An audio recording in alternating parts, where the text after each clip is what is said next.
Segunda parte. Lecciones para un capo. Mandos intermedios. La Cosa Nostra y sus afiliados son tan grandes como US Steel, la American Telephone y Telegraph Co., General Motors, Standard Oil de Nueva Jersey, General Electric, Ford Motor Company, IBM, Chrysler y RCA juntas. Revista Time. Lección 31. Bacon, lechuga y Demeo. Usted es responsable de su gente. A finales de los años 70 y principios de los 80, el mafioso Roy DeMeo de los Gambino lideraba una banda de matones en Brooklyn. El olor a sangre le ponía cachondo. Además de asesinar a otros mafiosos, DeMeo mataba a gente inocente, demostrando de esa manera que era un asesino en serie disfrazado de gángster. Sus superiores, incluido su capo Nino Gaggi, pasaron por alto su psicopatología a causa de su destreza para resolver los problemas más desagradables de la familia. En 1977, cuando DeMeo estaba empezando a desmadrarse, hizo algunos negocios de coches robados con un tipo llamado John Quinn. Cuando la policía apresó a Quinn, decidió soltar la lengua. DeMeo se molestó mucho por la deserción de Quinn y lo invitó a reunirse con él en la casa que tenían en Brooklyn, donde DeMeo y su banda solían descuartizar a sus víctimas. Quinn llegó a la casa acompañado de su joven novia, Sherry Golden. Mientras Golden esperaba en el coche de Quinn, este entró en la casa y recibió un disparo en la cabeza. Mientras descuartizaban su cuerpo en el interior, dos miembros de la banda de DeMeo fueron en busca de Golden y empezaron a mofarse de ella. Eran unos tipos con mucha labia. Y Golden no tenía razón para preocuparse de nada hasta que uno de ellos sacó una pistola y le pegó un tiro en la cara. El otro hombre dejó su cadáver en el suelo del coche, debajo de la guantera. Tan fríamente como se tira una bolsa vacía de McDonald's, se deshicieron de ella y del coche, y luego regresaron a la casa para ayudar a descuartizar el cuerpo de Quinn. Era un día normal de trabajo para DeMeo y su banda, de acuerdo con las normas de la mafia. Eliminar un chivato como Quinn era algo obligado, pero eliminar a una jovencita de 19 años era otra historia, ya que la mafia desaprueba esa clase de conducta. El asesinato de Sherry Golden apareció en los periódicos. Cuando el jefe de los Gambino, Paul Castellano, se enteró que DeMeo era el responsable, llamó a su capo, Nino Gaggi, y le exigió una explicación. Todos los hombres son responsables de los actos de su gente, por lo que Gaggi tenía que eliminar a DeMeo o convencer a Castellano de que el asesinato estaba justificado. Gaggi estaba ganando mucho dinero con DeMeo, por eso decidió abogar en su favor. Gaggi le dijo a Castellano que Golden era una informante potencial, conocía los delitos cometidos por Quinn y había sido eliminada para proteger a la familia. Los muchos beneficios de DeMeo pasaban por las manos de Gaggi e iban a parar a las de Castellano, el cual, cegado por la pasta, aceptó la poco convincente excusa de Gaggi y permitió que éste y DeMeo vivieran. Un buen jefe debe considerar a sus capos responsables de sus actos, al igual que él es responsable de los actos de cualquiera que esté bajo su mando. Castellano, sin embargo, no asignó a nadie la responsabilidad del asesinato de Golden y terminaría pagándolo caro. Poco después, Gaggi y DeMeo se vieron envueltos en una acusación federal de crimen organizado que también involucraba a Castellano. En ese momento, Castellano se enfadó con DeMeo, culpándole por su temeridad. Observe que Castellano no se preocupó de la temeridad de DeMeo cuando Golden fue la víctima. Bajo las órdenes de Castellano, DeMeo fue asesinado, pero ya era demasiado tarde, ya que el daño que le había causado no podía resarcirse. A diferencia de Castellano, el jefe de la familia Bonanno, Joseph Massino, dirigía una banda con mucha firmeza. Cada capo era responsable de los actos de su gente, como debe ser. Durante la época en que DeMeo, Gaggi y Castellano pasaron por alto el asesinato de la adolescente, el agente Joe Pistone, alias Donnie Brasco, logró infiltrarse en la familia Bonanno. La película Donnie Brasco no obtuvo ningún premio de la Academia, pero el verdadero agente Joe Pistone se merecía uno por su actuación. Pistone logró introducirse en una banda de Bonanno dirigida por el capo Dominic Napolitano, alias Sonny el Negro. Después de una larga investigación, la identidad de Pistone se puso al descubierto deliberadamente. Los mafiosos de Bonanno, que habían cometido el error de introducirlo en su banda, sabían que con Mazzino como jefe, su destino estaba escrito. El primero en caer fue el mafioso Anthony Mirra, alias Tony el Duro. Mirra había sido el primero en presentar a Pistone a todo el mundo.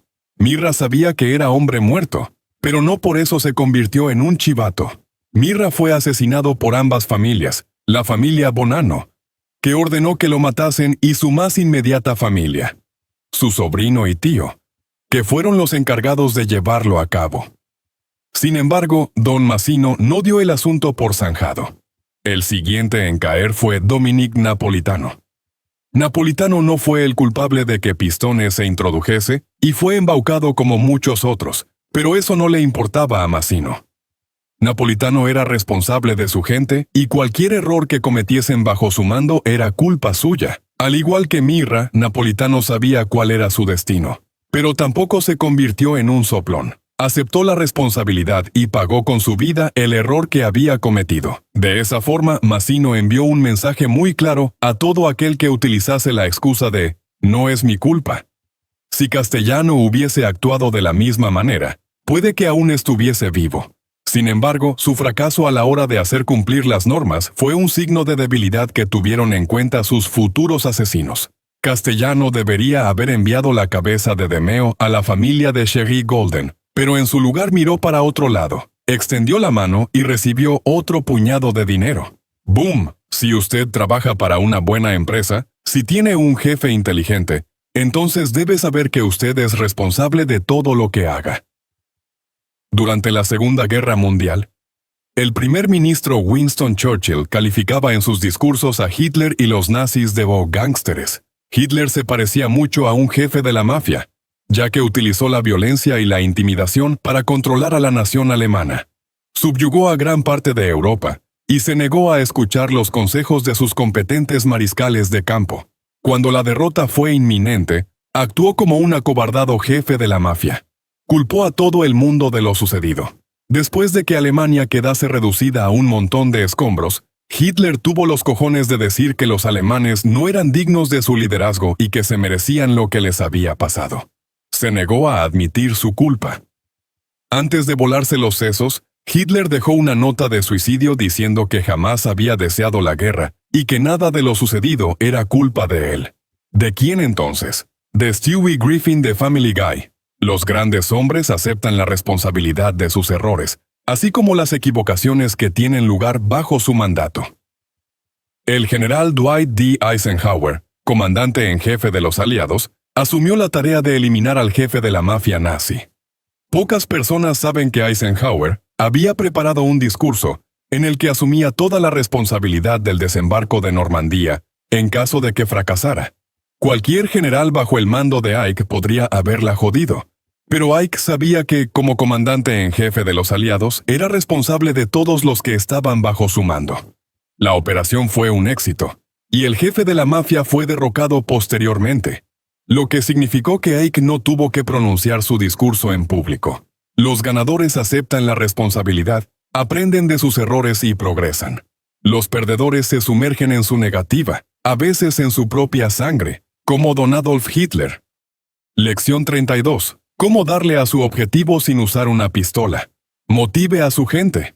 Cuando la Fiscalía estadounidense inicia un procedimiento de un caso del crimen organizado, normalmente califican al líder de la banda como el cerebro. Si piensa sobre ello, el cerebro parece más bien un apelativo designado para describir a Stephen Hawking, no a un criminal. Sin embargo, de alguna forma, el calificativo tiene su razón de ser, ya que describe a la persona capaz de dirigir a los demás. Cuando una banda de la mafia tiene que presentarse a juicio, el juez normalmente le concede más la palabra al cerebro que a los demás acusados porque sabe que los otros conspiradores no habrían sido capaces de hacer tal cosa por sí solos. El juez sabe que la mayoría de las personas necesitan de alguien al cual les surja una idea, formule un plan y los motive para llevarlo a cabo. Esa persona es el cerebro. Cuando fui acusado de pertenecer al crimen organizado, los fiscales federales me etiquetaron como el cerebro. Era cierto. Yo era el que tenía las ideas, se las comunicaba a mi banda. lo cual me convertía en eso. Y luego los motivaba haciéndoles ver que mi plan podía llevarse a cabo.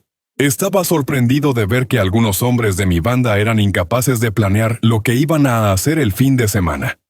Al carecer de visión, necesitaban de alguien que los dirigiese. Como la arcilla espera ser moldeada. Eso puede sorprenderle o no, pero los hombres de mi banda representan a la mayoría de los empleados del mundo. Es cosa suya convertirse en su cerebro. Pocos hombres piensan en el futuro. Viven en el presente. Siempre están al final de su trayectoria. Y después de cada acto esperan que alguien de fuera los impulse. Ralph Waldo Emerson, ya sea en la mafia o en el mundo real.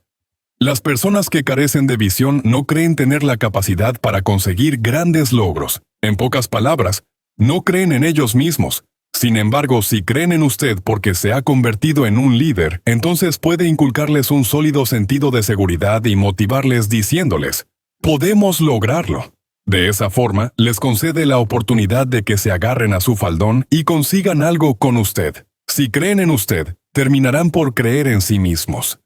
Empleando un sólido liderazgo y una debida motivación, puede impulsar a unas 12 personas y convertir su motor de un solo cilindro en un motor de 12 cilindros dispuesto a escalar cualquier montaña. Lección 33. Reunámonos para charlar. Mediación de las disputas y el arte del compromiso. A aquellos que conocen la mafia solo a través de los medios de comunicación, les resultará difícil creer que hace todo lo posible para evitar la violencia. Angelo Bruno, alias Don Moderado, odiaba la violencia y valoraba la negociación y la paz por encima de todo. George Fresolone y Robert J. Wagman, Blood Oath, el principal instrumento que emplea la mafia para resolver las disputas se denomina reunión. En ocasiones, dos hombres del mismo rango se juntan para airear sus diferencias. Si son incapaces de llegar a un compromiso, alguien que ostenta una posición de autoridad en la familia, parecida a los mandos intermedios de una empresa, presidirá la reunión. Cuando ese es el caso, la decisión del mediador es incuestionable. Sorprendentemente, los mafiosos que presiden esas reuniones son justos y sensatos a la hora de establecer sus juicios, razón por la que esas reuniones funcionan y continúan siendo veneradas. Al principio, el mentón se mostró en desacuerdo con Caso, pero continuaron cambiando impresiones. Finalmente, el mentón estuvo de acuerdo con la postura de Caso porque lo que dijo parecía justo y razonable. Philip Carlo, Gaspy P., Confessions of a Mafia Boss. Todos los días surgen diferencias entre los mafiosos. Los asuntos se ponen sobre la mesa. Desde una botella de whisky hasta 1,000 millones en bonos. Las personas se pelean por cualquier motivo, especialmente si hay dinero de por medio. Aparte del dinero, se puede organizar una reunión por un asunto relacionado con la reputación de un hombre, una cuestión de respeto o incluso por una disputa entre las esposas o hijas de los mafiosos. En cierta ocasión participé en una de esas reuniones, a la que denominaré una disputa por el desayuno. Un mafioso llamado Bruno se despertó con resaca y le pidió a su esposa que le preparase el desayuno. Su esposa se dio cuenta de que olía al perfume de otra mujer, y le abofeteó la cara con una loncha de bacon crudo. Bruno, como represalia, le rompió una docena de huevos en la cabeza y le volvió a decir que le preparase el desayuno. Su esposa, con el pelo embadurnado de clara y el rostro de yema, empezó a freírle el bacon. Mientras se freía el bacon, llamó a su hermano Joey, un miembro de mi banda. Joey no vivía lejos y se presentó en la casa pocos minutos después. Casi de inmediato, Joey y Bruno empezaron a pelearse a puñetazos en la cocina. En un momento de la pelea, Bruno recibió un golpe con la sartén donde se freía el bacon y sufrió serias quemaduras. Cuando Bruno salió del hospital, quería vengarse y acabar con Joey, por lo que se celebró una reunión. Yo oculté a Joey y lo defendí en la reunión. Según las leyes de la mafia, Joey estaba en su derecho de defender a su hermana. Pero Bruno dijo que Joey se había extralimitado quemándole la cara. Yo añadí que la hermana de Joey fue quien le había golpeado con la sartén. Después de todo, añadí, la hermana de Joey era una mujer maltratada y podía hacer lo que se le antojase, sin limitaciones por parte de la mafia. Bruno fue considerado un maltratador que se merecía lo que le había pasado. Y Joey se libró del castigo. Un mes después, Bruno se divorció de la hermana de Joey, sin interferencia de la policía, ni de los abogados, ni de pleitos civiles, ni de los largos procedimientos que conlleva un divorcio. La resolución de un gran problema que involucraba a 3 personas se resolvió en cuestión de 1 hora, ya que, en las reuniones celebradas en la mafia, se obliga a que todas las partes intenten por todos los medios resolver las diferencias. Imagine un mundo en que la gente se reuniese para discutir los problemas y se levantasen de la mesa con una resolución ese mismo día. Ese es el mundo de la mafia. La mafia sabe que las disputas entorpecen el crecimiento y que ciertas menudencias pueden convertirse en serios problemas. Aprenda de ellos y apresúrese a arbitrar entre los trabajadores. Haga que las personas hablen de sus diferencias. Solucione un problema antes de que se le vaya de las manos y asegúrese de aconsejar justa y honestamente.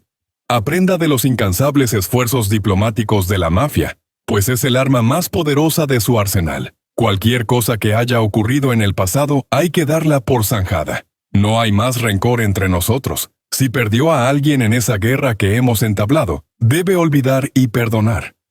Salvatore Maranzano, después de la guerra de Castellamarese, citado por Joseph Valachi. Lección 34. ¿Cuándo dar la cara por el jefe? Muchos mafiosos creen sinceramente en la mafia, en la cadena de mando, en la muerte antes que el deshonor y, por eso, están dispuestos a sacrificarse por el bien de la organización. Otros, sin embargo, equilibran la ideología con la propia supervivencia, y solo dan la cara por el jefe si eso les beneficia a largo plazo. El crimen organizado es una empresa sin ideologías. Howard Abadinsky. En el mundo empresarial, esto último es lo mejor, y el único enfoque. Antes de dar la cara por el jefe, tiene que tener en cuenta que puede que no le devuelvan el sacrificio. Al igual que todo el mundo, su jefe tiene una trayectoria. Da la cara por sus empleados, los respalda. ¿Consiguió su puesto pasando por encima de los demás? Saber cómo ha tratado su jefe a aquellos que se han sacrificado por él le ayudará a decidir. Hay muchas pruebas que le indicarán si su sacrificio será recompensado antes de dar la cara por él. En pocas palabras, sopese los beneficios a largo plazo con el sacrificio a corto plazo. Lección 35. ¿Por qué los sicarios cuentan chistes de cadáveres? Unirse con los subordinados. En 1981 los soldados de Bonanno, Frank Lino y Stefano Canone, alias Stevie Beef, recogieron al capo Sonny el Negro y lo condujeron a una casa donde fue asesinado. Cuando los 3 hombres se acercaron al porche, Frank Coppa abrió la puerta principal y los condujo hasta el sótano. Robert Lino Sr. y Ronald Filocomo, el hombre mono, esperaban al acecho. Empujaron a Napolitano escalera abajo, le dispararon y lo asesinaron. Fuera de la casa, metidos en una furgoneta aparcada, estaban Joseph Massino, Salvatore Vitale y George Sciascia, matones de apoyo por si acaso algo salía mal. Otros matones recogieron el cadáver de Napolitano y se deshicieron de él, 12 hombres para matar a uno solo. ¿Por qué ese simple asesinato se convirtió en un asunto familiar? Por una cuestión de vínculos. Todos se mancharon las manos de sangre. En todas las empresas ilegales, criminales y políticas, el grupo, por el bien de su seguridad, exigirá que cada persona lleve a cabo una acción irrevocable, con el fin de romper los lazos con la sociedad respetable antes de ser admitido en la comunidad de la violencia. Hannah Arendt sobre la violencia. Los mafiosos tienen muchas formas de estrechar lazos que no conllevan el asesinato. Entre los rituales de amistad diarios cabe destacar el póker, los bolos, el baloncesto y las vacaciones.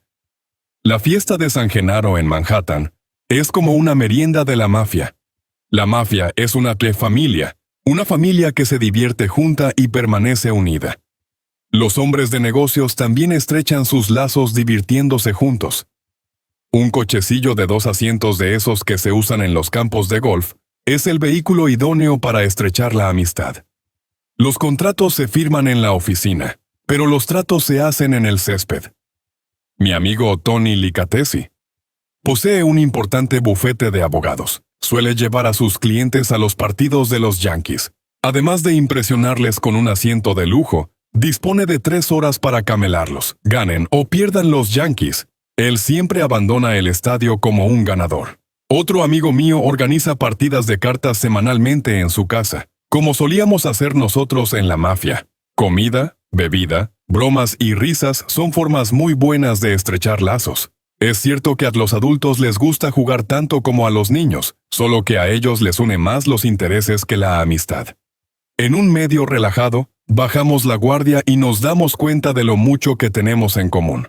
Es cierto que la conducta profesional es indispensable en el lugar de trabajo, pero fortalecer los vínculos con tus colegas es algo que propicia el progreso. Además, facilita tratar con las personas con las que nos relacionamos y descubrimos nuestros puntos en común. En aquella época, Tony y yo éramos gángsteres, ladrones, prestamistas y ejecutores, además de amigos.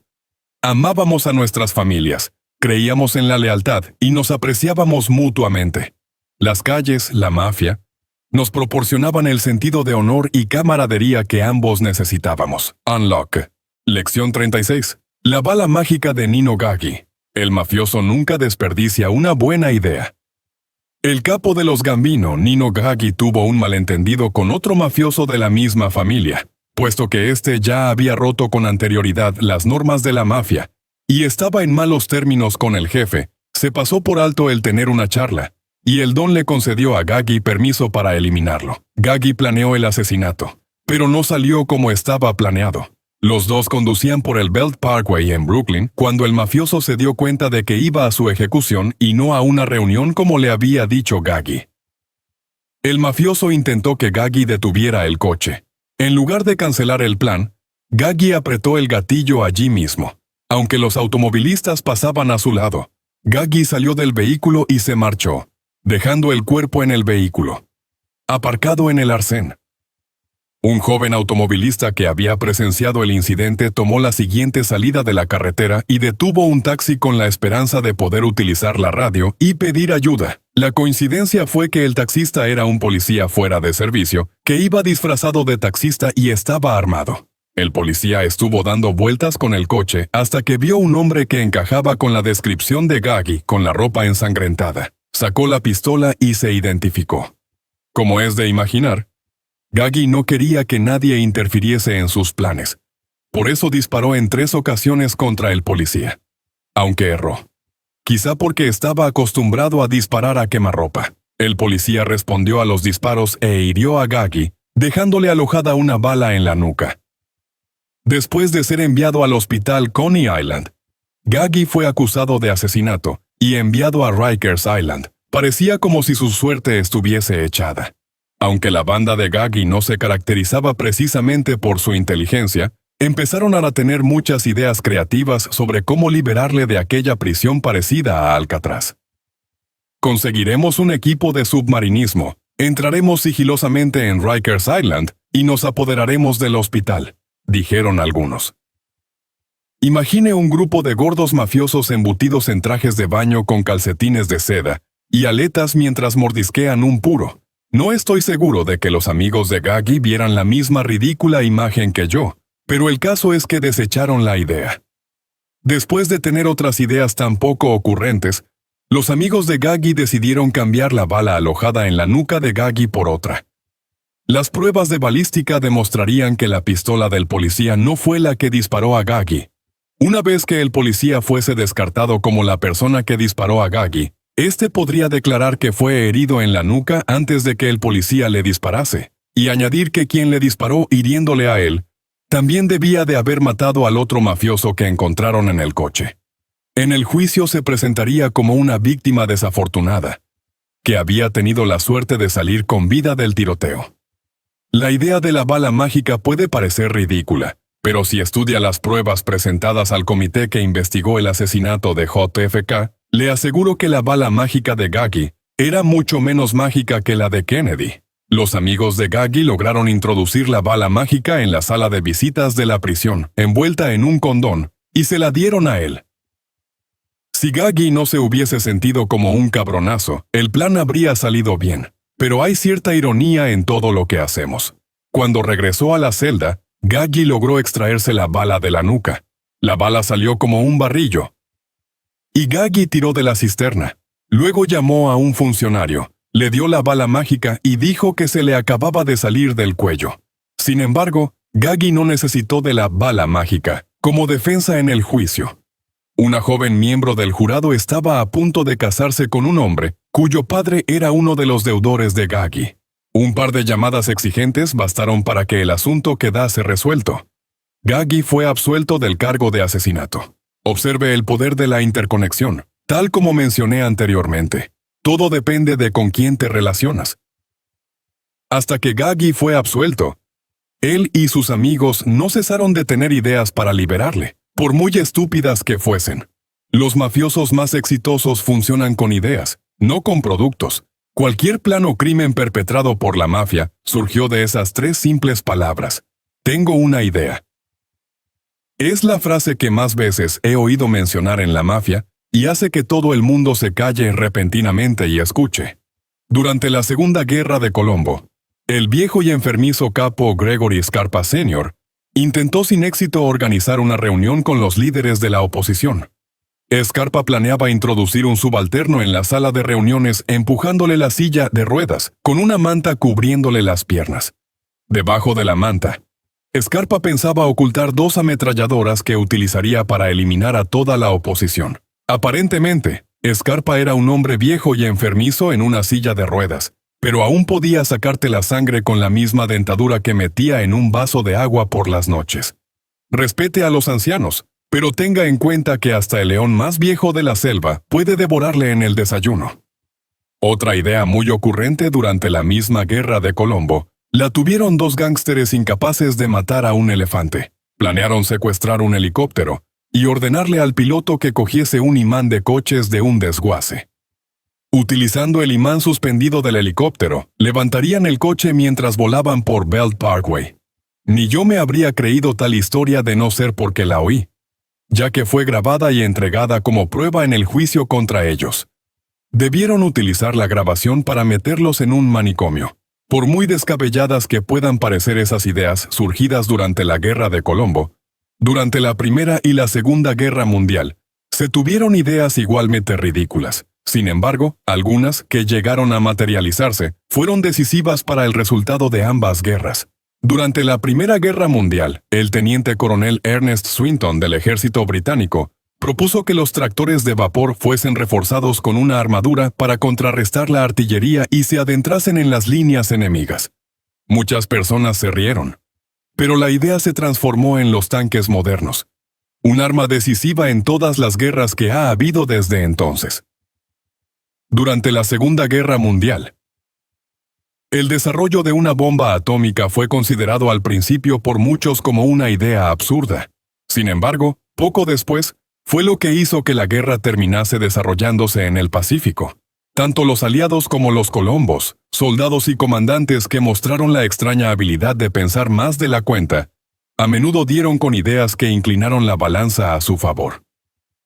Piense, anime a los demás a pensar, y recuerde que hasta la idea más sencilla puede influir en nuestra forma de hacer negocios. Algunas de ellas han cambiado el mundo.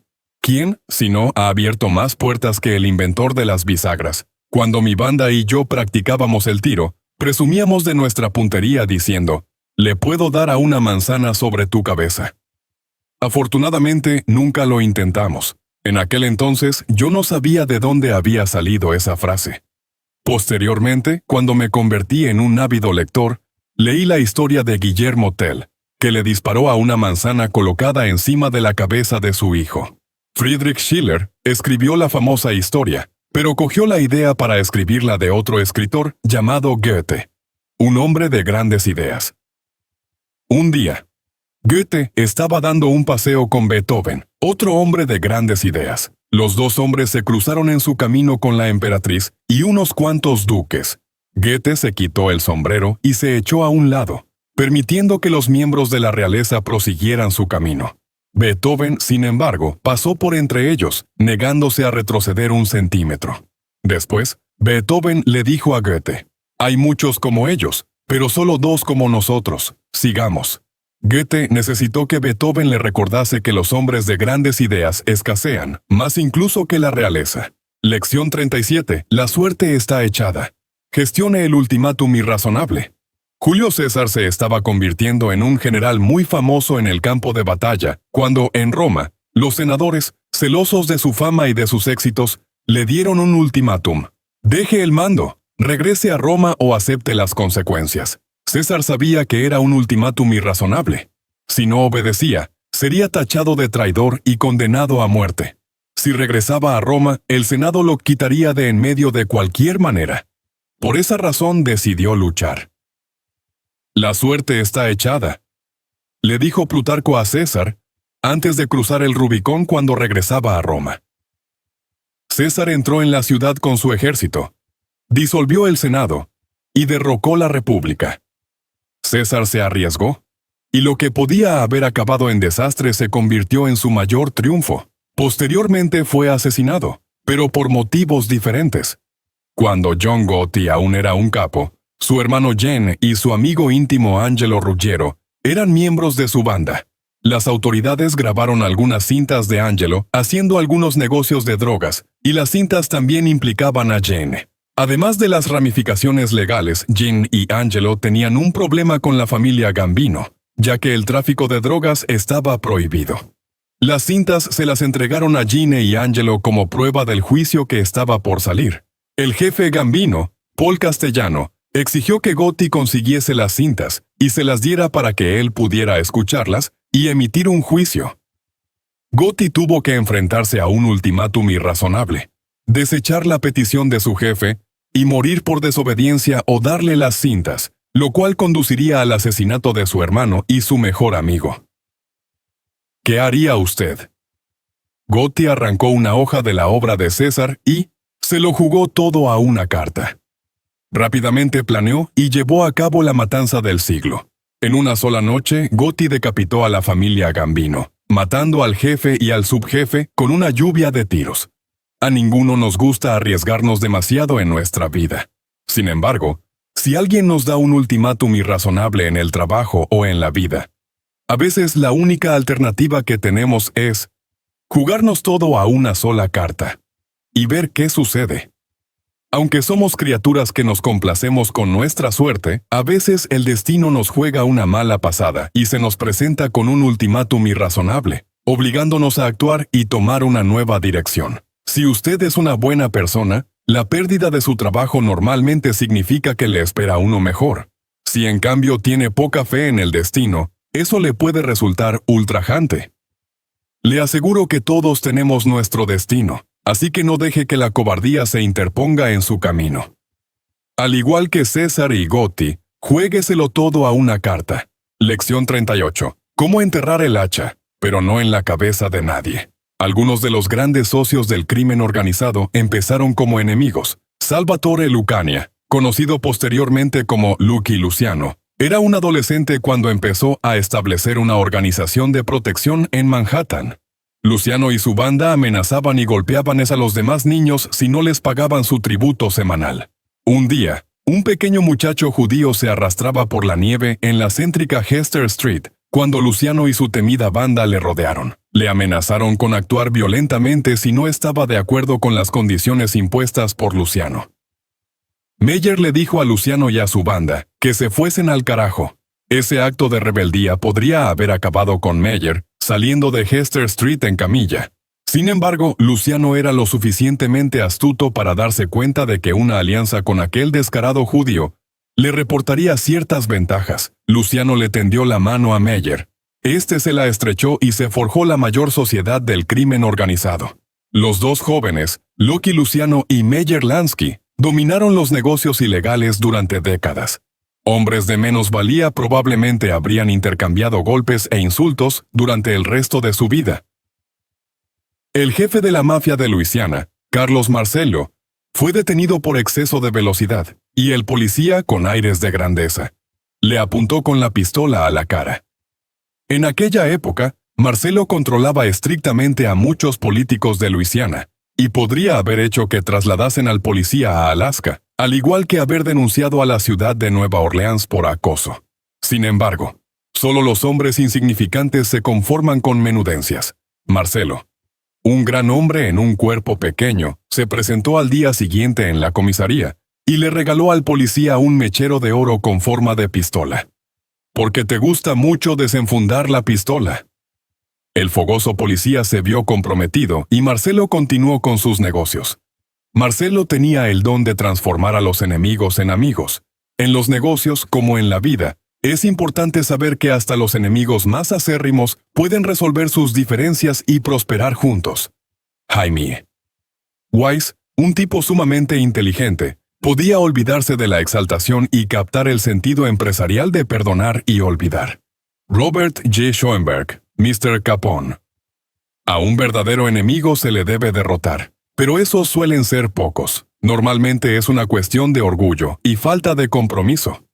Durante la Guerra Civil Americana murieron 600,000 personas. Se dividió el país, los estados e incluso las familias más cercanas. Después de la victoria de la Unión, a los confederados se les otorgó el perdón incondicional. Gracias a ese perdón, los acérrimos enemigos del norte y del sur fueron capaces de colaborar y crear un nuevo país que, en menos de 50 años, resultó tan atractivo que atrajo en masa a los inmigrantes europeos. Dos de esos inmigrantes que llegaron en esa época a Nueva York fueron Salvatore Lucania y Meyer Lansky. El compromiso establecido entre ellos demostró ser tan monumental en el submundo como lo fue el compromiso nacional en el mundo real. Perdone a sus enemigos. Es lo más inteligente que puede hacer. Lección 39. Sáqueme esa piedra del zapato. Despedir y contratar. El título de este capítulo procede de un viejo dicho siciliano que, en realidad, dice: líbrame de ese grano en el culo.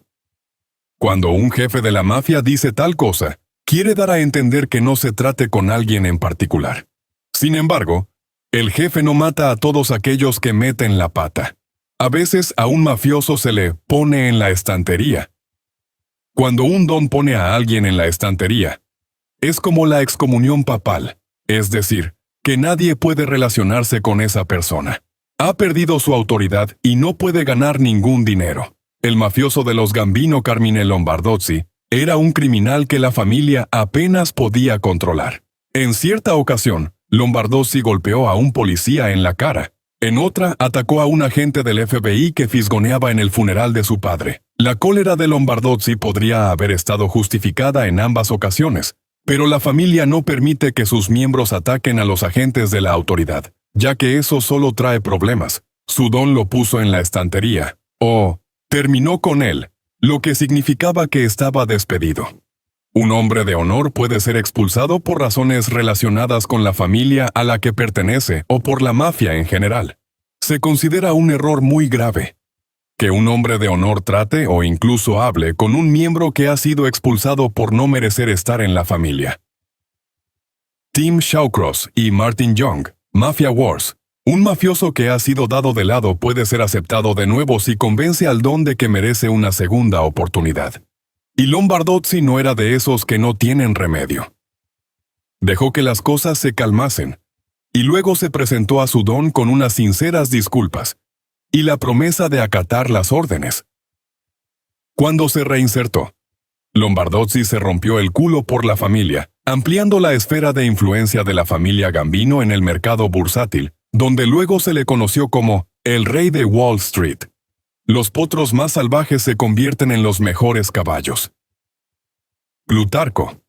La vida de Temístocles. Una vez que fue aceptado, Lombardozzi demostró que valía mucho más de lo que había hecho anteriormente, ya que su don solo quería un poco más de disciplina. A veces hay que dar de lado o despedir a alguien, aunque sea solo por un asunto de negocios. Sin embargo, debe considerar aceptar de nuevo a ese empleado, si eso beneficia a la empresa. Puede que a la segunda descubra un trabajador modelo. La mafia lo hace. ¿Por qué no lo va a hacer usted? En el siglo XI, el rey Enrique IV de Alemania tuvo unos problemas disciplinarios muy parecidos a los de Lombardozzi. En consecuencia, el Papa Gregorio VII no lo excomulgó, o le dio de lado. Descontento con ese ostracismo, Enrique solicitó una audiencia con su jefe, el Papa.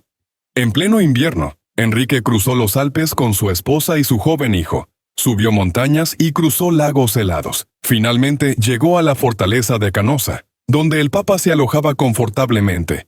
Se calentaba los pies al calor del fuego, mientras se comía una chuleta de cordero. Sin nada más que una caiza, Enrique se apostó descalzo, congelándose el culo durante 3 días, hasta que el Papa se dignó abrirle las puertas. Conmovido por las sinceras disculpas de Enrique, el Papa le levantó la excomunión, le devolvió su trabajo y lo bajó de la estantería. Soltó un pedo y cerró la puerta.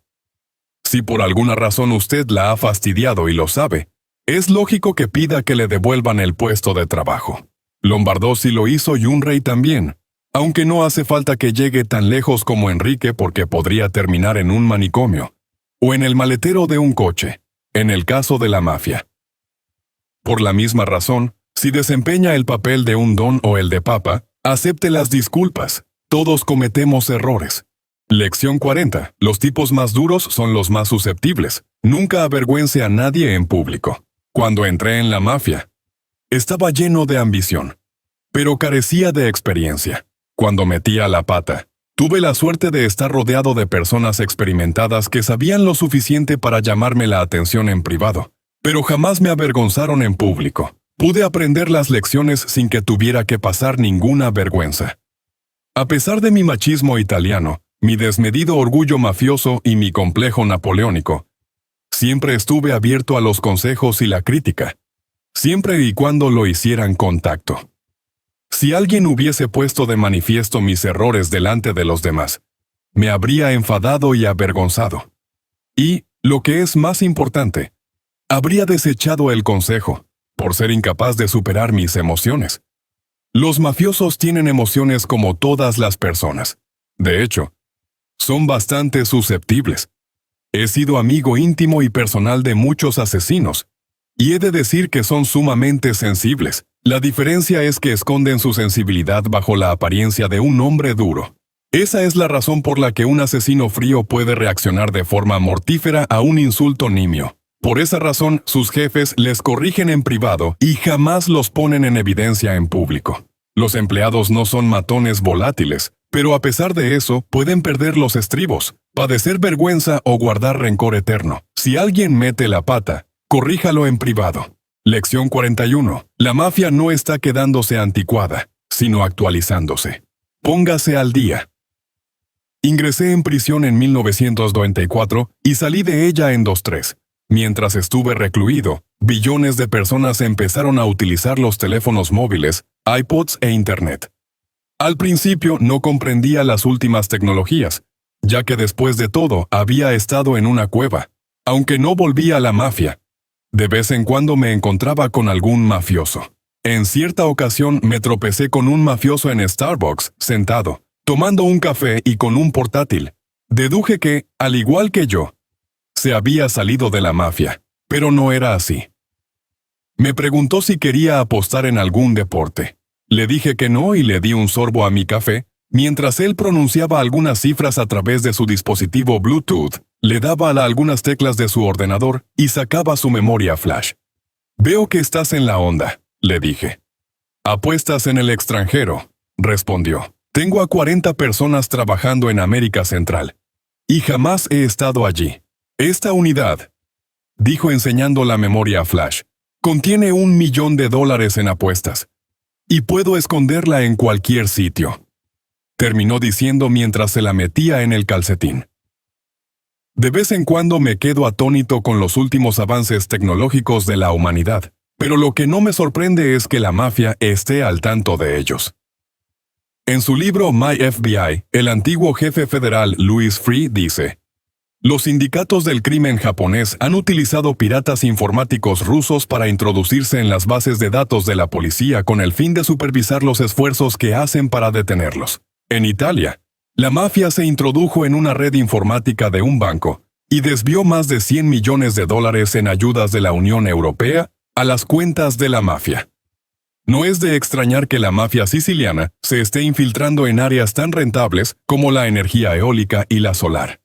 El magistrado de Palermo Francesco Messineo, hablando en una rueda de prensa.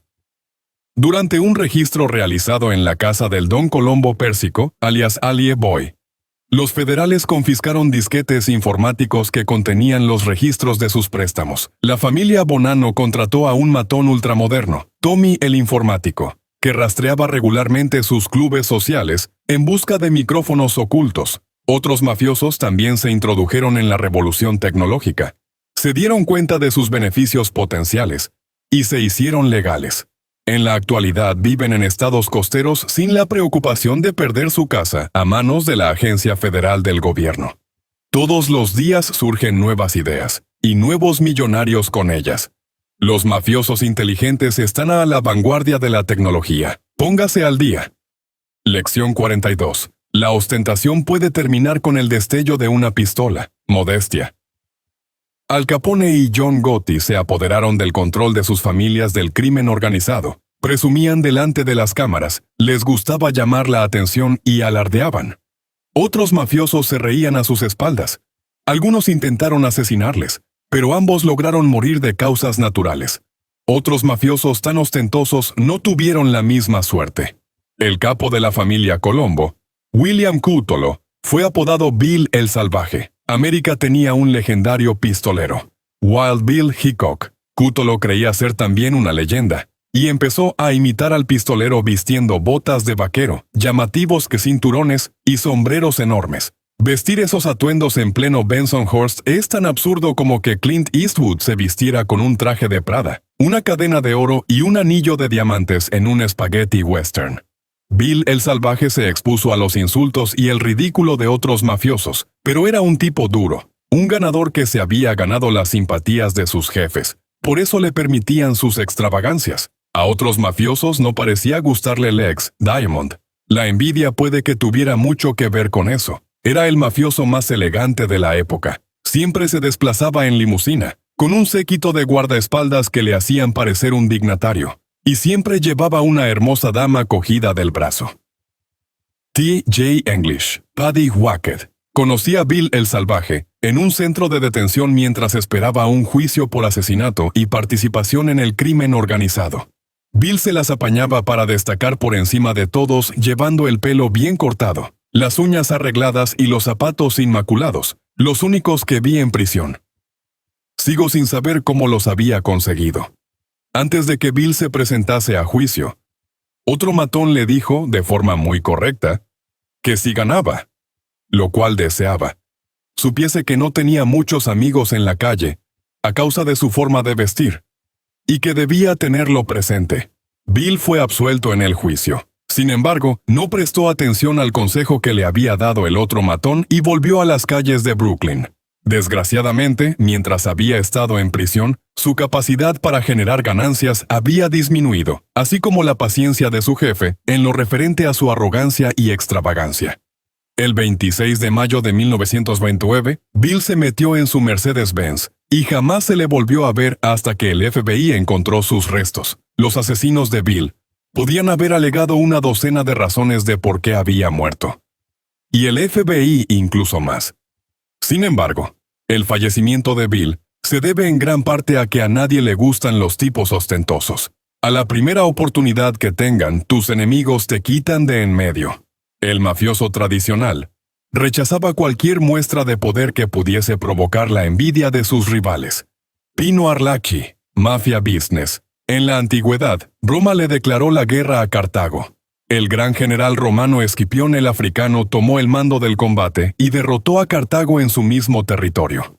Tras la aplastante victoria, Escipión regresó a Roma, donde se organizó un desfile en su honor por la victoria.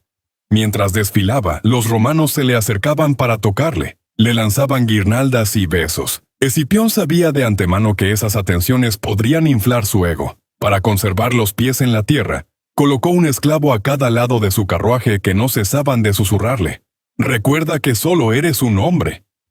Bajo las mismas circunstancias, Bill el Salvaje debería haber contratado a Bon Jovi para que estuviese a su lado en su carruaje y le cantase: «Soy un vaquero, cabalgo en un caballo de acero». Lección 43. ¿Por qué un mafioso obliga a su hijo a apretar el gatillo? Cree confianza. En 1991, cuando la guerra de Colombo estaba en pleno apogeo, Anthony Liberatore condujo a su hijo Chris a una tienda de bollos en Brooklyn. Anthony esperó en el coche mientras Chris entraba en la tienda y disparaba 2 veces en la cara a un adolescente de 18 años. Ese par de imbéciles mataron a un chico inocente creyendo que pertenecía al bando enemigo. Por muy estúpido que parezca, muchos mafiosos han hecho que sus hijos participasen en un asesinato, parecido al programa ese de trae a tu hijo para que trabaje un día. La intención es introducir al hijo en el mundo criminal y crearle seguridad en sí mismo. Otros mafiosos más agradables tienen un enfoque menos violento de cómo crear esa confianza. Cuando era un joven, un mafioso me llevó a mi primera reunión. Aunque no tenía autoridad para hablar en la mesa, luego me pidió mi opinión. Allí estaba yo, un corderito entre leones, y él quería saber qué pensaba. Para mí, aquella muestra de confianza fue muy valiosa. ¿Qué ganó él? La pirámide financiera de la mafia sabía que se beneficiaría de mi seguridad. Haga que sus empleados le acompañen a una reunión importante. Pídales luego su opinión. Deje que lideren algún proyecto. Confíe en ellos más de lo que confían en sí mismos. Así se crea la confianza en uno mismo. Usted y su empresa serán los inmediatos beneficiados. Mi éxito en la vida se lo debo a mi confianza en los hombres y a mi capacidad para inspirarles confianza en mí. John D. Rockefeller, Sr. Un gerente o supervisor debe evaluar el potencial de sus empleados y luego sacarlos de su zona de confort. Confíeles algo que sea más importante de lo que normalmente son responsables. La mayoría de los empleados aceptarán el desafío. De esa manera, fortalecerá la confianza de sus empleados y se beneficiará de su mayor potencial, igual que el matón que me llevó a la reunión. En aquella época, hice que ganara millones. Todo el mundo ha oído hablar de Alejandro Magno, conquistador del mundo antiguo. Sin embargo, muy pocos han oído hablar de su padre, el rey Filipo II de Macedonia. Cuando el rey Filipo empezó a expandir su imperio, su principal obstáculo era Atenas. Para detener su agresión, los atenienses lideraron un ejército en la batalla de Queronea en agosto del año 338 a.C. Antes de la batalla, Filipo nombró a su hijo de 18 años, Alejandro, jefe de la caballería de Macedonia. No había gran cosa en juego. Solo la vida y la muerte y la historia del mundo. ¿Apostaría por un adolescente? A mí mi padre no me dejaría ni su coche. El riesgo calculado que asumió Filipo lo cobró con creces. La caballería del joven Alejandro desempeñó un papel muy importante en la victoria de Macedonia sobre Atenas, además de que esa muestra de confianza al concederle tal responsabilidad fue esencial para crearle seguridad y confianza en sí mismo. Cuando Filipo falleció, Alejandro asumió el control de su ejército y se convirtió en el más joven y mayor conquistador de la historia. Lección 44. Coja el toro por los cuernos y arránquele las pelotas. El líder rápido y decisivo. Cuando el crimen organizado estaba empezando en América, los primeros padrinos en su disputa por el poder se mataban entre sí. Después de mucho derramamiento de sangre, Salvatore Maranzano fue erigido rey. Poco después, uno de sus lugartenientes, Lucky Luciano, decidió derrocarle. Sin embargo, Maranzano demostró no ser una presa fácil, ya que siempre iba acompañado de su guardia personal. Cuando Luciano se enteró de que Maranzano tenía problemas con Hacienda y esperaba una visita del Servicio Nacional de Impuestos, Luciano urdió un plan y lo ejecutó al instante. Envió a su banda de jóvenes turcos al despacho de Maranzano, disfrazados de agentes del Servicio Nacional de Impuestos. Después de enseñar unas placas falsas, los hombres de Luciano sacaron las armas y acribillaron a Maranzano, convirtiendo la auditoría en una autopsia. Luciano había cogido el toro por los cuernos y le había arrancado las pelotas. Décadas después, la mafia americana había madurado, pero la necesidad de actuar rápidamente y con decisión seguía siendo crítica. Gallo, alias Yo y el Loco, mafioso de los Colombo, mató a muchos hombres, por lo que fue sentenciado a muerte por su misma familia del crimen organizado. Sin embargo, nadie podía acercarse a él. Y si lo hacía, Gallo siempre estaba acompañado de un guardaespaldas llamado Diapoulas, alias Pete el Griego. A Gallo le gustaba el mundo de Hollywood, y conocía a algunas personas que pertenecían a él. Después de una noche de fiesta con algunas estrellas del cine, incluido Jerry Orbach de Ley y Orden, Gallo y Pete el griego, fueron a cenar a un restaurante de Little Italy en Manhattan. Gallo comió, bebió, y se divirtió sin darse cuenta de que un chorizo de pacotilla, que trataba de introducirse en la familia Colombo, lo había visto. El chorizo corrió hasta un restaurante chino donde cenaban 4 matones de la familia Colombo, y les dijo que acababa de ver a Gallo. En pocos segundos, los matones dejaron sus rollos de primavera, cogieron sus armas y telefonearon a su capo, que les dijo: «¡A por Gallo!». En cuestión de minutos fueron desde Mugu Gaipan hasta el cadáver de Joe Gallo, al igual que Luciano y su banda. Los mafiosos de la familia Colombo aprovecharon el momento, pues sabían que una oportunidad como esa jamás se les presentaría.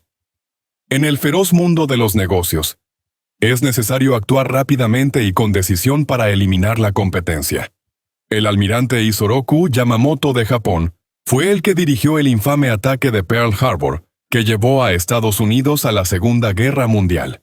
Durante la guerra, los estadounidenses averiguaron el código naval de los japoneses y descubrieron que Yamamoto estaba planeando un vuelo por el Pacífico Sur. Los pilotos americanos pidieron permiso de inmediato para eliminar al almirante japonés, y las órdenes que recibieron fueron: eliminad a Yamamoto. Con muy poco tiempo para planear, los estadounidenses equiparon sus aviones de combate P-38 con tanques extra de combustible para la larga travesía y emprendieron el vuelo. En el momento oportuno, tendieron una emboscada al gran escuadrón de escolta de Yamamoto, apuntando al avión donde viajaba el almirante. El almirante Matome Ugaki, un testigo de la determinación de los pilotos estadounidenses, declaró: «Lo aniquilaron sin piedad». Posteriormente, una patrulla de búsqueda japonesa localizó a Yamamoto en la jungla. Había salido despedido de la nave, sujeto aún a su asiento y aferrado a su espada de samurái, con 2 balas en el cuerpo. El asesinato se había llevado a cabo sin ningún problema. Los estadounidenses actuaron rápida y decididamente, y cogieron el toro por los cuernos, al igual que hizo Luciano al eliminar a Maranzano, o los mafiosos Colombo cuando asesinaron a Gallo. Lección 45. Haga su trabajo. Flexibilidad. Mi banda y yo estábamos en medio de un atraco cuando los empleados nos dijeron que la persona que conocía la combinación de la caja fuerte estaba de vacaciones. La caja era demasiado grande para poder llevársela, así que empecé a telefonear para ver si alguien me podía conseguir un experto en cajas fuertes. Un amigo me puso en contacto con Vinny el Bóveda. Vinny me pidió el 30% del botín. Pensé que era un abuso, pero no me quedaba otra elección, pues ya había ido demasiado lejos como para irme con las manos vacías. Le dije a Vinny dónde estábamos, y se presentó 20 minutos después con un mazo y una caja de herramientas. ¿Qué coño es eso?, pregunté. Obviamente esperaba que se pusiera unos guantes de piel, colocase un estetoscopio en la caja y averiguase la combinación. «Es mi equipo para abrir cajas», respondió. «Puedo abrir cualquier caja». Vinny abrió la caja de herramientas y se puso a trabajar. Perforó y golpeóle la caja fuerte hasta que arrancó algunas láminas de metal, el hormigón se desmoronó y se vio una malla de acero. Utilizando unos alicantes gigantes, Vinny cortó la malla, dio algunos porrazos más y logramos abrirla. Desvalijamos la caja, le di su 30% y nos marchamos. Después de haberle dado lo suyo, me sentí como un hombre estafado. ¿Se imagina robarle a alguien y luego molestarse porque alguien le roba a uno? Luego pensé, bueno, ha hecho su trabajo y eso es lo esencial. Cómo lo hizo no es asunto mío. Humphries hace su trabajo. Y además lo hace bien. Sam Giancana, elogiando al gángster Murray Humphries, el camello. Muchas personas esperan que se hagan las cosas de cierta manera, y no se dan cuenta de que cada uno tiene su forma de hacer las cosas. Deje que lo hagan así. Mientras hagan su trabajo, lo demás no es cosa suya. Catalina de Medici fue una princesa de la mafia, si es que alguna vez ha habido alguna. Los hombres de su familia han sido considerados los padrinos del Renacimiento. Al igual que los jefes mafiosos, controlaron Florencia mediante el asesinato, el soborno y la intriga. Por razones políticas, el Papa acordó un matrimonio entre Catalina de Medici y Enrique, príncipe de Francia, posteriormente el rey Enrique II. Para mantener ese matrimonio inapelable, Catalina tenía que engendrar un heredero al trono. Antes de la época de la Viagra, Enrique tenía problemas para tener una erección.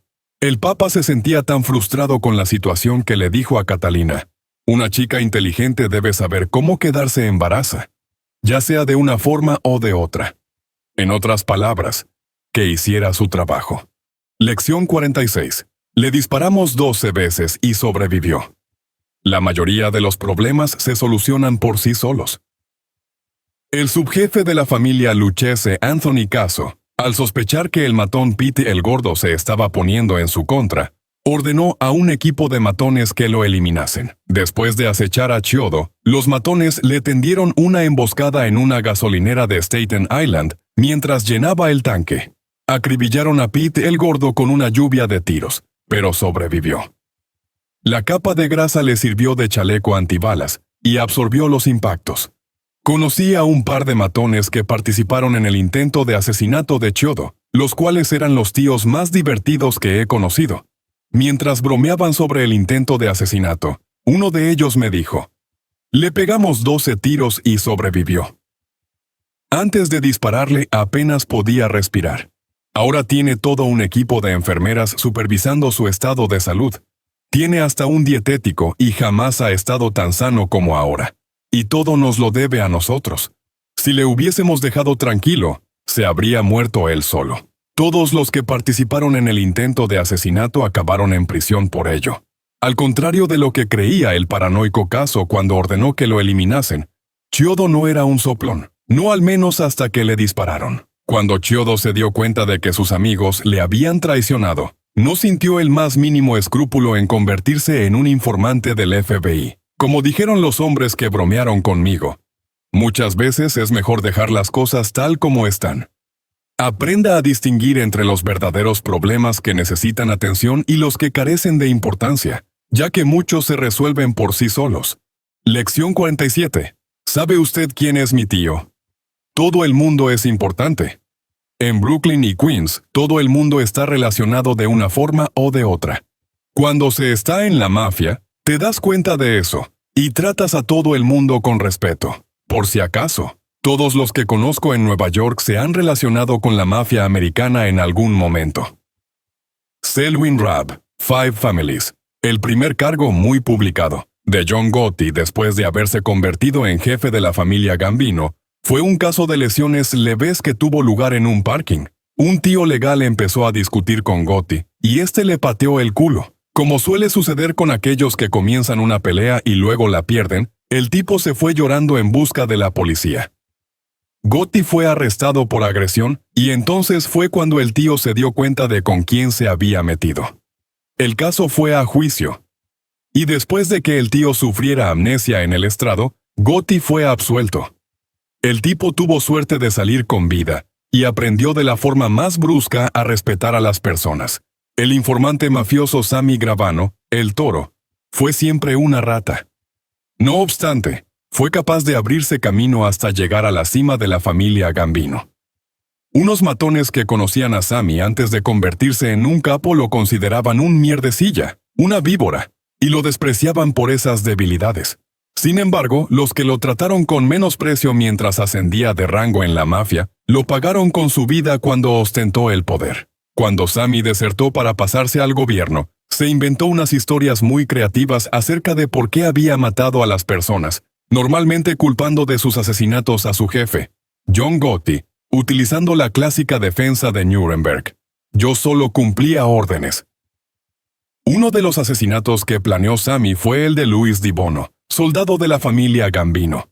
Sammy culpó a Gotti del asesinato, pero en realidad Di Bono murió porque cabreó a Sammy cuando éste era un don nadie. La muerte de Di Bono es un perfecto ejemplo que por qué se debe tratar a todo el mundo con respeto, aunque no sean personas importantes. Cuando Di Bono le faltó al respeto al joven Gravano, no imaginó ni por asomo ese giro del destino que catapultó a Sammy al poder. Veamos cómo sucedió.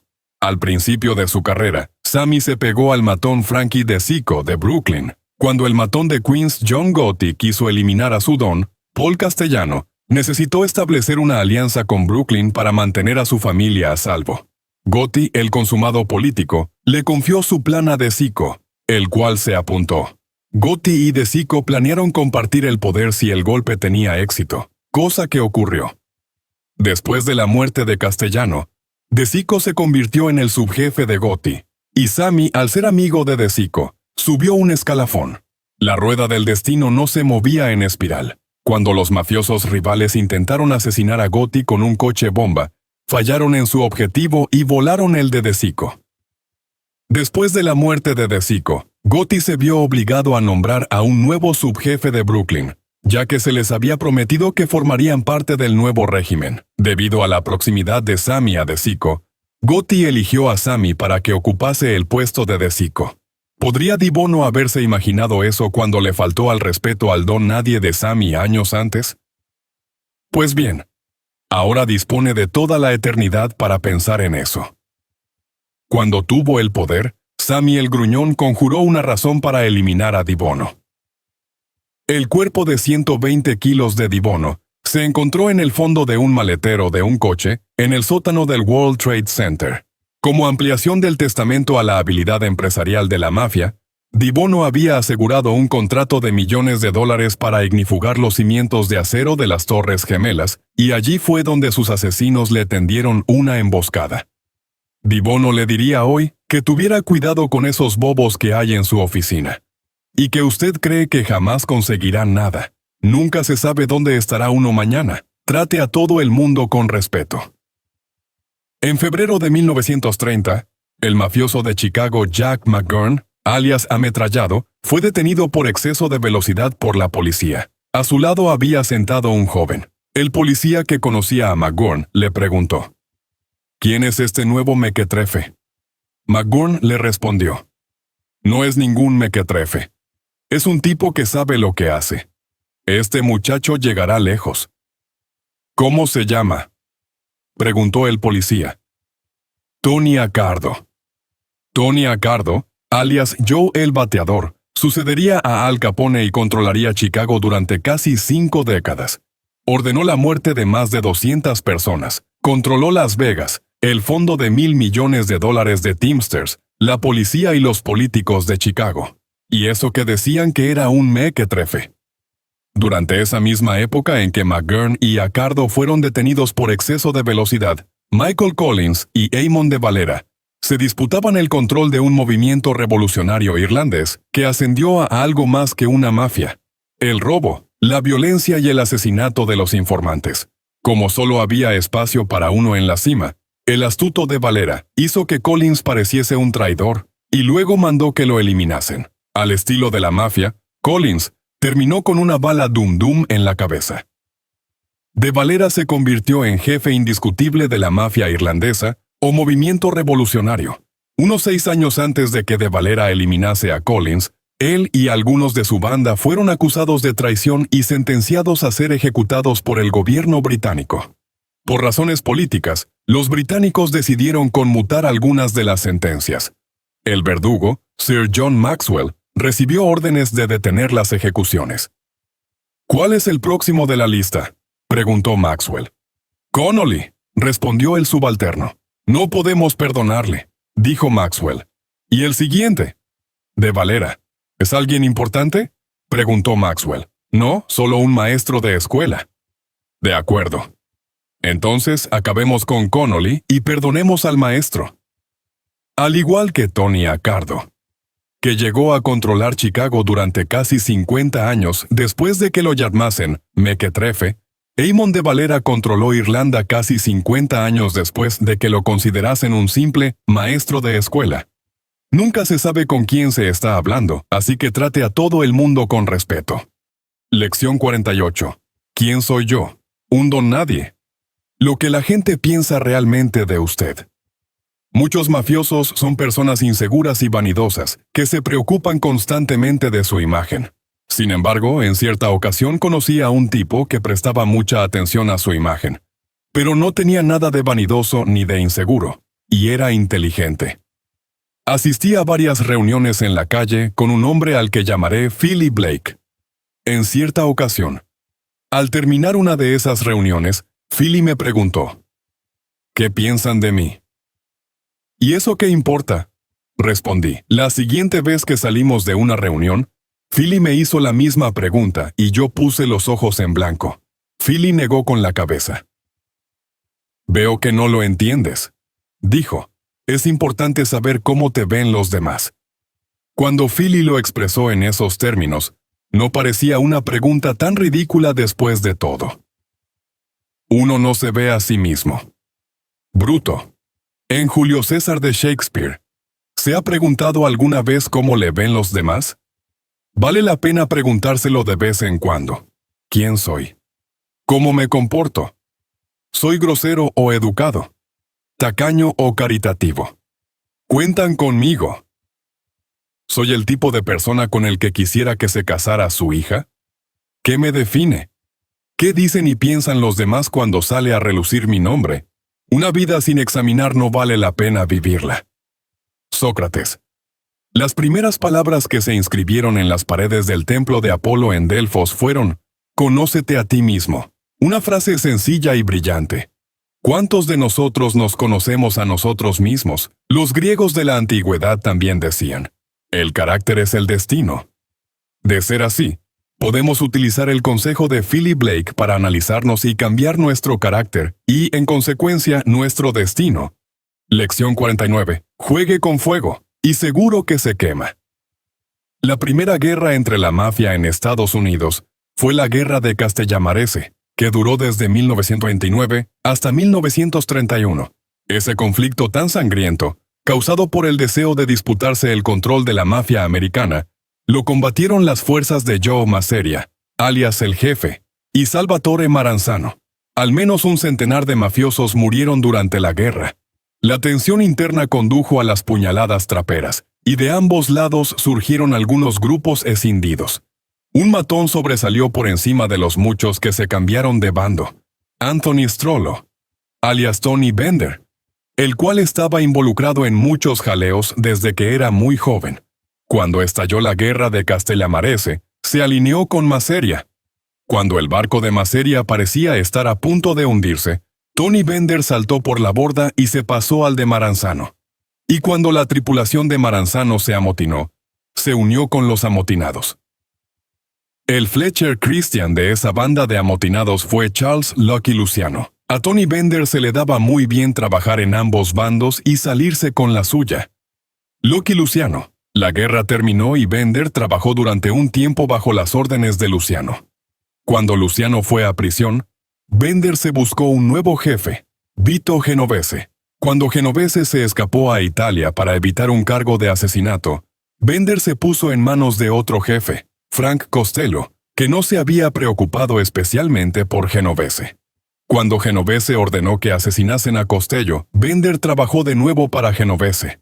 Cuando Genovese ingresó en prisión, Bender manifestó su lealtad por el jefe de otra familia, Carlo Gambino. Para entonces, la mafia al completo estaba harta de los juegos de Tony Bender.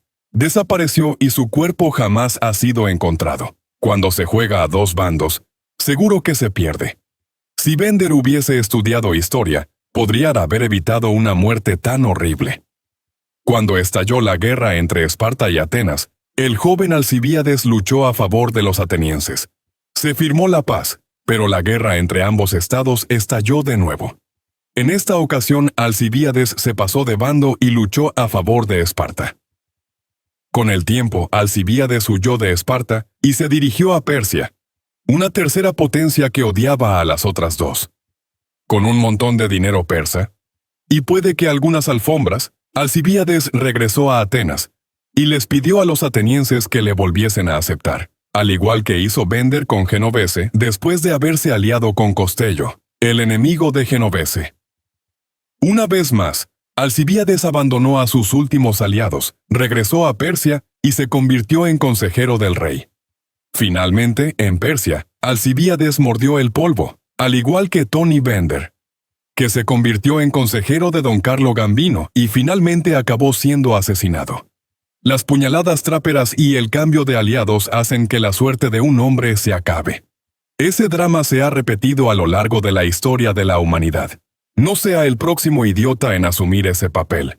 Si juega con fuego, seguro que termina quemándose. Lección 50. Los italianos hablan gesticulando. Lenguaje corporal.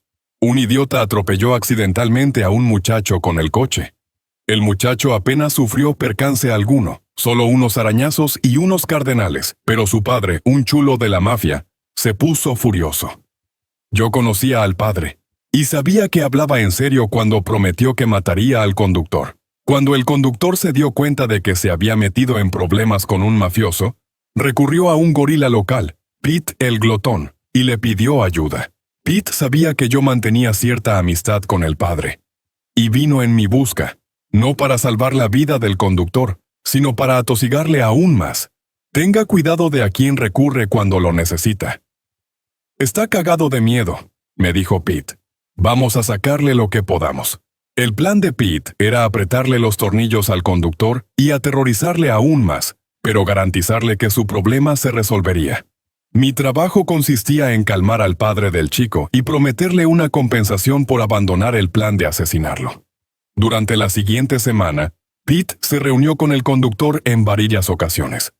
Entre una reunión y otra, simulaba hablar con el padre una y otra vez con el fin de llegar a un arreglo, aunque en realidad lo que hacía era informarme. Al principio, el conductor ofreció $10,000 para que se olvidase del asunto y salvar la vida. Pete pretendía que el acuerdo se ampliase hasta $50,000. Cada vez que añadía $5,000, el conductor aseguraba que ya no podía poner ni un solo dólar más, pero en todas las ocasiones mentía, y finalmente aceptó la cifra de $35,000. Pete me dijo, ¿ya no tiene más? No le podemos sacar ni un centavo más. Yo no me lo creí. El conductor llevaba mintiendo toda la semana. ¿Por qué me lo iba a creer ahora? ¿Me estaba engañando Pete y pretendía quedarse con $15,000 para él solo? Lou, me dijo, yo llevo haciendo esto mucho tiempo, y sé cuando un tío me está engañando o no. Si le apretamos más, irá a la policía o se tirará por un precipicio. ¿Cómo sabes que nos estaba engañando antes y ahora no? No lo sé por lo que me dice, respondió Pete. Todo el mundo cuenta mentiras. Lo sé por los ojos, por las manos, por la respiración, por otras cosas. Acepté el razonamiento de Pete, por las mismas razones, y acordamos en dejarlo en 35 de los grandes. Me gustaría decir que los dimos para los fondos de estudios del chico, pero no fue así, sino que cada uno cogimos 10,000, Pete, el padre y yo. Y los otros 5,000 los repartimos. Casi todo el mundo utiliza el lenguaje corporal. Puede que no hablen gesticulando con las manos, como muchos italianos, pero hay otras muchas formas de saber si es verdad o mentira lo que dicen. Conocer esas formas te proporciona una ventaja a la hora de negociar. La lengua se le concedió al diplomático para que pudiera ocultar sus pensamientos. Talleyrand, ministro de Asuntos Exteriores y consejero de Napoleón. En la mafia, el lenguaje corporal se puede utilizar para saber cuánto dinero está alguien dispuesto a pagar por algo robado, cuando alguien dice que no tiene tu dinero y miente, o cuánto le puedes apretar a un tío antes de que se vaya a otro sitio a buscarlo. Los ejemplos son infinitos y se pueden aplicar a diario en el mundo empresarial. No confíe en las palabras si el lenguaje corporal le dice algo muy distinto. Lección 51. Entregue las mercancías. Le representan a usted. Cuando el mafioso Philly Nicholas Virgilio, conocido como Nick el Cuchilla, fue acusado de asesinato, se reunió con un juez corrupto de la corte municipal llamado Edwin Helfand. Helfand afirmó tener relaciones con el juez encargado de sentenciar a Virgilio y ofreció fijar una sentencia para Virgilio por $12,000. Virgilio soltó el dinero, pero, a pesar de eso, fue sentenciado en el juicio. 6 años después, Virgilio salió de prisión por buena conducta. Empezó a acechar a Helfand. Un día que estaba nevando, Virgilio compró una pala, un pasamontañas, guantes y una pistola del calibre 22. Vestido como un quitanieves que necesitaba utilizar el aseo de los hombres, Virgilio entró en el salón donde Helfand cenaba con su esposa. Cuando Virgilio salió del salón, Helfand yacía sobre su asiento, muerto. Hay cierto honor entre ladrones, y la mafia cree firmemente que todo el mundo tiene que pagar por lo que debe. Un estrechón de manos de Meyer Lansky valía más que el mejor contrato de un ejército de abogados. Ralph Salerno, investigador de la mafia jubilado del Distrito Federal de Nueva York. ¿Cuántas llamadas telefónicas se cortan cada mes en su móvil? Y sin embargo, la compañía de teléfonos le exige el pago de la factura. ¿Cuántos productos ha comprado este año que ha desechado por su escasa calidad de fabricación? ¿No se ha fijado en todas esas garantías limitadas que cubren todos los problemas, menos los que tienen más probabilidad de ocurrir? ¿Le gusta hablar con una cinta grabada cuando lo que necesita es un representante del servicio de atención al cliente? ¿Y qué me dice de tener que esperar 20 o 30 minutos hasta que le pasan con el responsable para que luego lo desconecten y tenga que volver a empezar de nuevo? ¿Representa a alguien esos servicios o productos promesa? Si le pagan por un servicio o un producto, proporciónelo. Nadie tenía problemas tratando con un niño. Mi palabra era ley. Yo cumplía. Unlock it. No coja el dinero de la gente. Mándelos al carajo y váyase a tomar una copa a un restaurante, como hizo Edwin Helfand. Represente lo que ofrece. Cuando llega el momento, es todo lo que tiene. Lección 52. Ignifugue su trasero. Nunca permita que nadie prenda fuego debajo de usted. En cierta ocasión, un par de ladrones de Queens conducían su furgoneta en busca de un tipo corriente, normalmente alguien en una gasolinera, o alguien que caminase por la calle. Uno de los chorizos vio el objetivo, detuvieron la furgoneta de un frenazo y abrieron la puerta lateral. Uno de los timadores saltó de la furgoneta y señaló una pila de cajas de televisores dentro de la furgoneta. «Acabamos de conseguir este botín», dijo. «Queremos venderlos rápidamente. Televisores de 32 pulgadas. ¿Quieres uno?» Comprenda que Queens no es Beverly Hills. La mayoría de los residentes de los vecindarios de clase baja están familiarizados con el crimen y no les resulta muy extraño una situación como esa. La mayoría de los trabajadores buscan siempre una ganga y no cree que comprar artículos robados sea lo mismo que cometer un delito. Piense en los millones de personas que compran DVD de contrabando. Si el tipo en cuestión decía que no estaba interesado, se montaban en la furgoneta y se marchaban a toda prisa en busca del siguiente.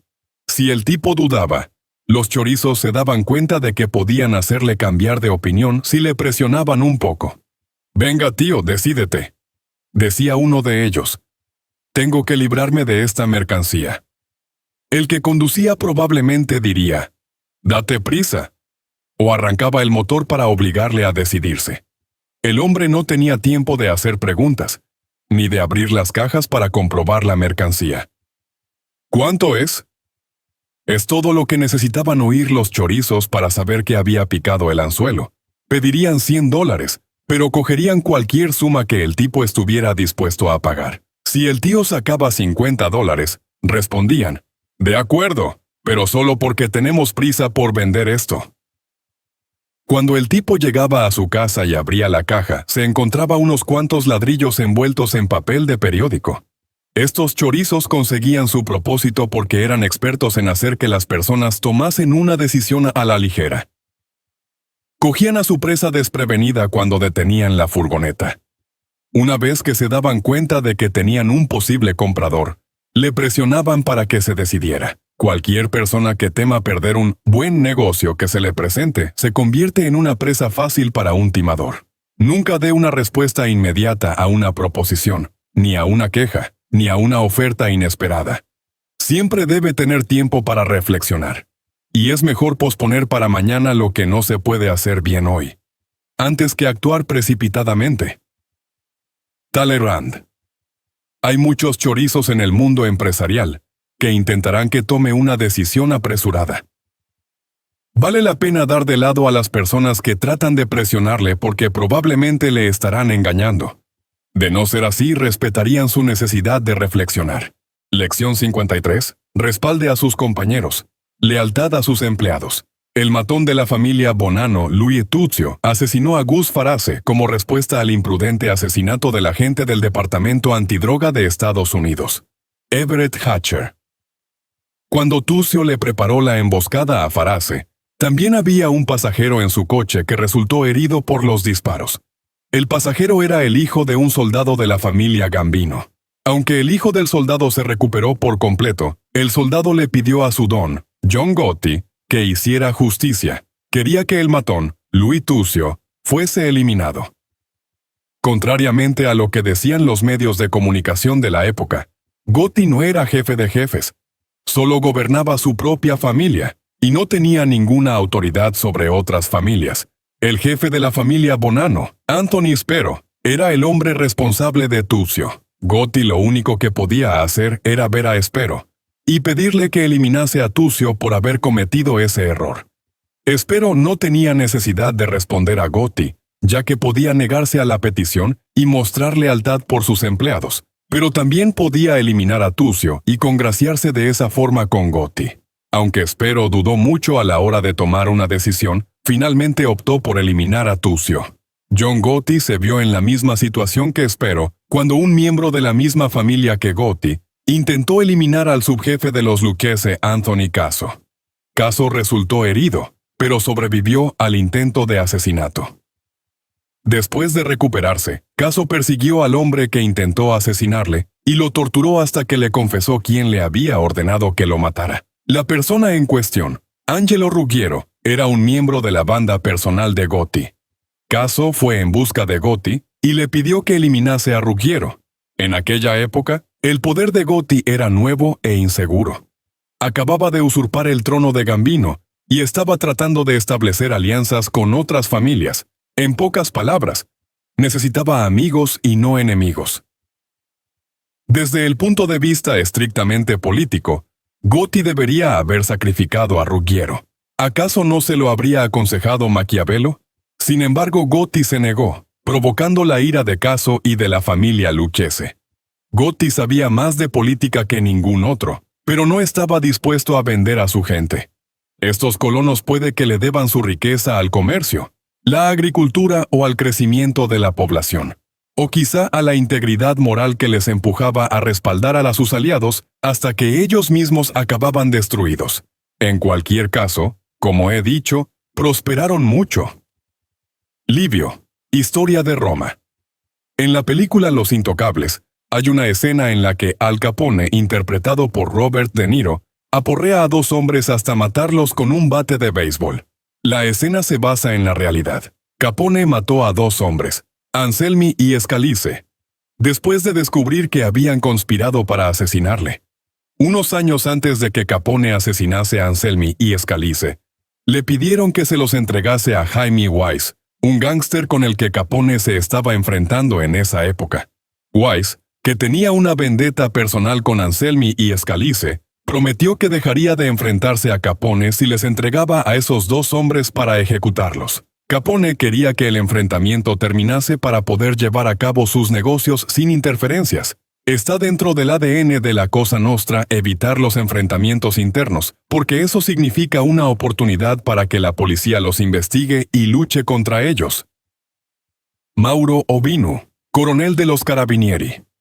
No obstante, él se negó. «Yo no le haría eso a uno de los míos», fue la respuesta inequívoca de Capone a la petición de Wise. Al Capone y John Gotti tenían muchos defectos, pero eran leales a sus hombres. Incluso Caso, que intentó matar a Gotti, tuvo que admitir que era una de las pocas personas cuya palabra iba a misa. Respalde a sus compañeros. Lección 54. Descanse en paz, pero en una cabaña junto a un lago, no en una fosa. Tómese un descanso y vuelva rejuvenecido. En los años 90 conocí a un mafioso que era propietario de una serie de empresas exitosas. Era un adicto al trabajo, incapaz de tomarse un respiro. En cierta ocasión planeó unas vacaciones de 2 semanas en Florida. Después de 2 días, telefoneó al despacho y dijo: «Cojo el próximo vuelo de regreso a casa». Empezó a trabajar antes de que el día se acabase. Obviamente, se había casado con su empresa, no con su esposa. En consecuencia, su matrimonio terminó en divorcio. Incapaz de mantener ese agotador ritmo, empezó a tomar medicamentos y, posteriormente, se derrumbó y perdió todo aquello por lo que había trabajado tan duro. La mente humana y el cuerpo pueden correr como un coche de carreras, pero no pueden mantener una velocidad elevada sin tomarse un descanso. Hay una diferencia muy pequeña entre trabajar duro y trabajar excesivamente. Esa es la razón por la que los mafiosos inteligentes se toman un descanso. El jefe de los Genovese, Anthony Salerno, alias Tony el Gordo, tenía una granja en Rhinebeck, en Nueva York. El jefe de los Colombo, Carmine Persico, se escapaba a sus propiedades en Saugerties, en Nueva York. Y el jefe de la familia Gambino, John Gotti, tenía una casa de verano en Pensilvania. La lista de mafiosos que se retiraban a sus propiedades para alejarse de los negocios es infinita. Sin embargo, no es necesario irse tan lejos. El mafioso bonano Anthony Spero criaba palomas en el tejado de su casa en Brooklyn, como hacía Dominic Napolitano y otros destacados mafiosos. Después del estrés de un gran atraco, yo solía irme a Poconos o a Long Island para dar un largo paseo por la playa. Después de un par de días de descanso y relax, volvía a mis quehaceres rejuvenecido y deseoso de hacer negocios. Una cabaña donde desconectar le puede proporcionar el perfecto antídoto para el estrés, millones de veces mejor que las drogas o un psiquiatra, los cuales a veces suelen estar más locos que nadie. Cuando esté en su lugar de descanso, aclare su mente. Si su mente regresa a la oficina, controle sus pensamientos. No deje que ellos le controlen a usted.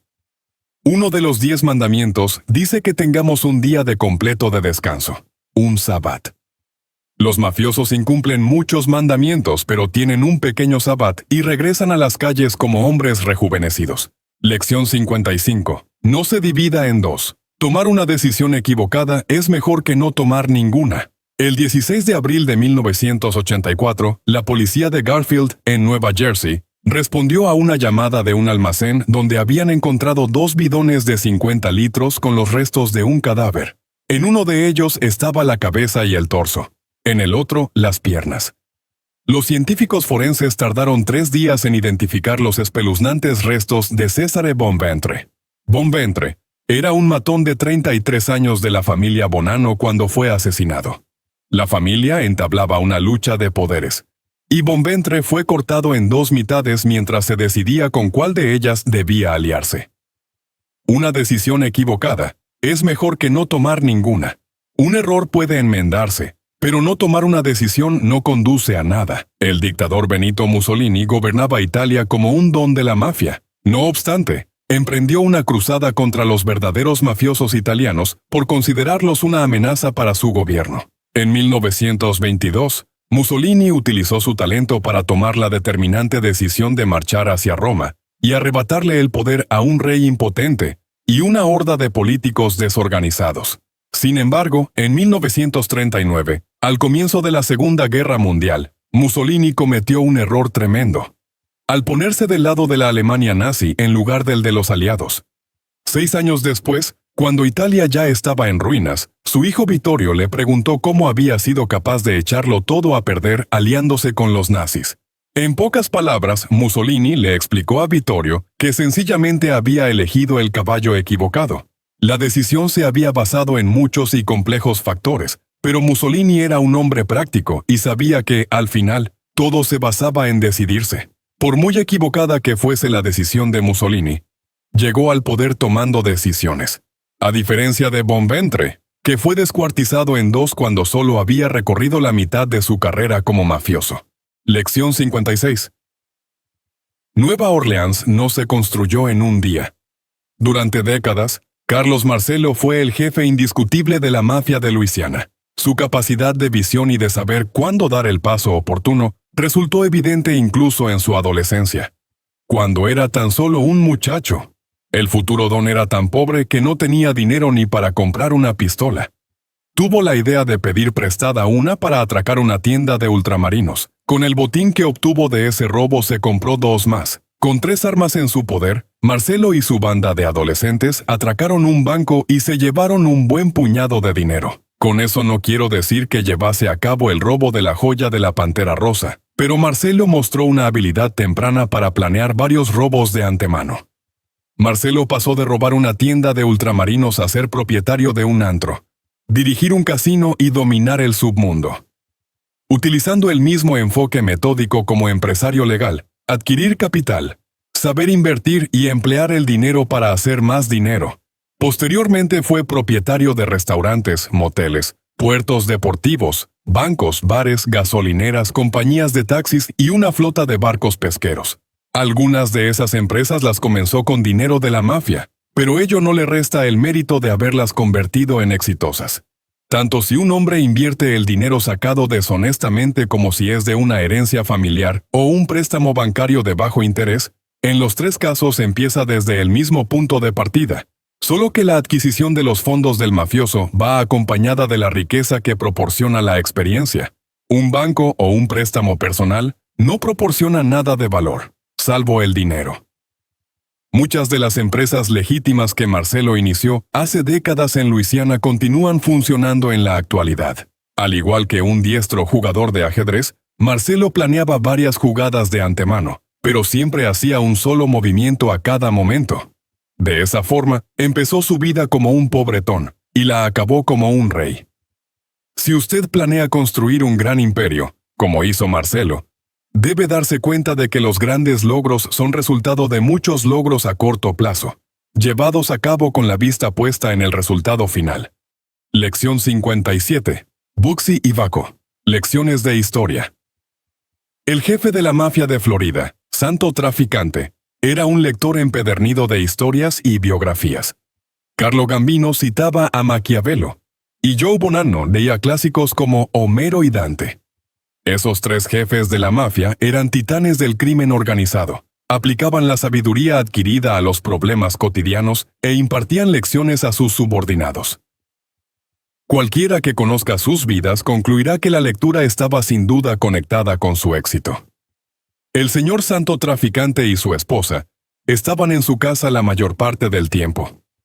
Y lo único que hacían era leer libros, ama de llaves de traficante respondiendo a los interrogatorios del FBI.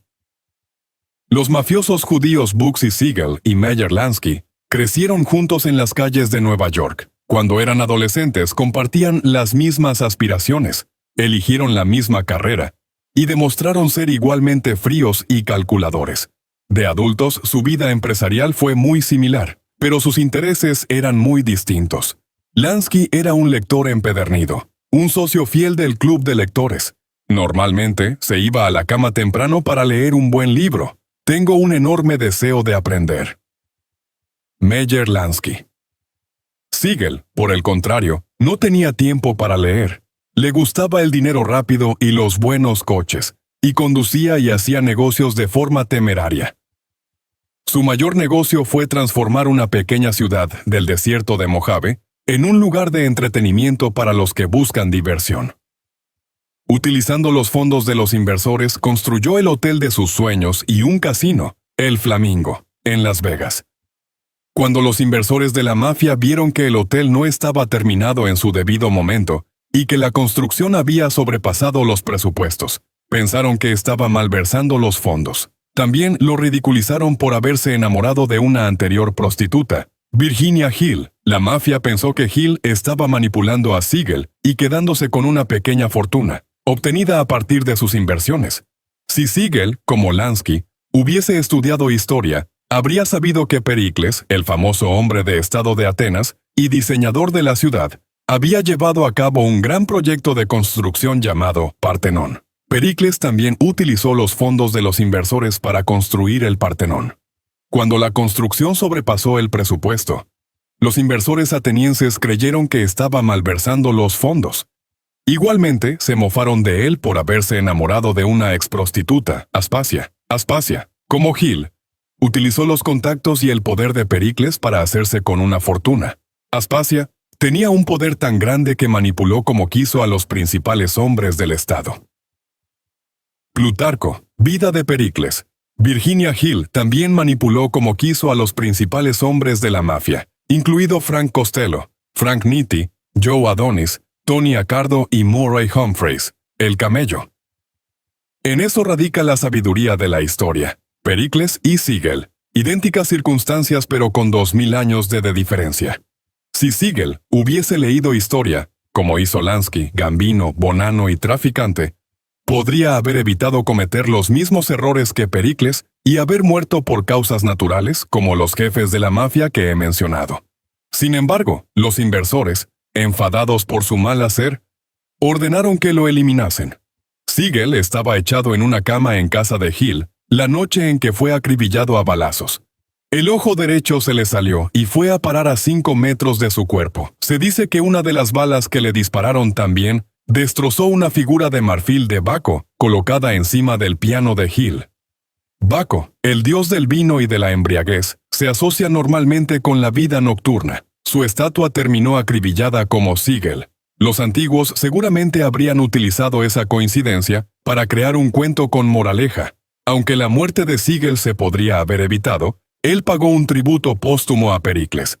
En la actualidad hay un centro de convenciones Partenón en Las Vegas, la meca de la vida nocturna en el mundo. Los logros de dos soñadores que cometieron los mismos errores se han fusionado para siempre en el desierto de Mojave. Lección 58. Hora de marcharse. ¿Cómo dejar la organización? Cuando decidí dejar la mafia, fui a hablar con todos los jefes con los que estaba en prisión en aquel momento y les dije que deseaba emprender un nuevo camino. Tuve sumo cuidado de no insultar a la organización y les dije la verdad, que ya no era algo mío. Al margen de las obvias razones morales por las cuales se puede dejar el crimen, me pareció justo añadir que con todos los chivatos que nos habían llevado a prisión, no había mucho espacio para seguir ascendiendo. Todos los jefes con los que hablé sabían que yo no me había chivado de nadie, no tenía deudas y había defendido la integridad de la organización. Me desearon suerte. Algunos continuaron pidiéndome consejo con respecto a los problemas en sus familias. Les expresé mis opiniones, teniendo cuidado de no involucrarme en sus nuevas conspiraciones. En la actualidad me cruzo de vez en cuando con algún mafioso de los viejos tiempos. Sigo mostrándome amistoso, y no les manifiesto ninguna animosidad ni rencor. Es posible que llegue un momento en que usted afronte una situación similar. Usted ha liderado a ciertas personas durante un tiempo. Ha adquirido suficientes conocimientos y sabiduría para establecer una empresa propia o puede que ya lo esté haciendo pero sin recibir los beneficios de ello. ¿Se siente contento con esa situación o ha llegado el momento de marcharse? Primero, debe evaluar las posibilidades de progresar dentro de la empresa. Si no son muy prometedoras y piensa en abandonarla, hágalo con tacto, sin crearse enemigos. Si sigue los consejos que le he dado hasta el momento, entonces habrá beneficiado a la empresa, no habrá acusado a nadie, no habrá ridiculizado a nadie en público y habrá aleccionado a los empleados en privado. Es decir, ha mostrado su firmeza con piedad y permitido que los demás cometan errores y sean humanos. Si ha mostrado integridad, entonces no debe tener problemas a la hora de dejarla. Sus compañeros de trabajo se entristecerán al verle marchar, pero respetarán su decisión y le desearán lo mejor. Es posible que algunos le sigan allá a donde vaya. Sus antiguos jefes, como los míos, puede que continúen pidiéndole consejo, tanto si se ha convertido en el jefe de su propia empresa como en el de aquella para la cual trabaja. Aplique lo que ha aprendido y prosperará. Mucha suerte. Decida lo que decida.